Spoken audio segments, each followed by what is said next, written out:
দেখি আপনার ইসলামিক জ্ঞান কতটুকু। চলুন, নো গুগল, শুধু নিজের ইমানি জ্ঞান দিয়ে উত্তর দিন। প্রশ্ন 1, হযরত মুহাম্মদ সাল্লাল্লাহু আলাইহি ওয়াসাল্লামের কতজন সন্তান ছিল?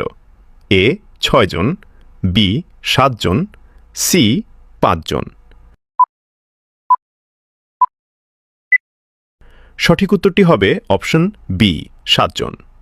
প্রশ্ন 2, হযরত মুহাম্মদ সাল্লাল্লাহু আলাইহি ওয়াসাল্লাম কোন বারে জন্মগ্রহণ করেন? এ শুক্রবার, বি রবিবার, সি সোমবার। সঠিক উত্তরটি হবে অপশন সি সোমবার। প্রশ্ন 3, কুরআন মাজিদ কোন মাসে অবতীর্ণ হয়েছিল? এ মুহররম, বি রমজান, সি রজব। সঠিক উত্তরটি হবে অপশন বি রমজান। প্রশ্ন 4, নবী মুহাম্মদ সাল্লাল্লাহু আলাইহি ওয়াসাল্লামের প্রিয় পানীয় কি ছিল? এ দুধ, বি মধু, সি পানি।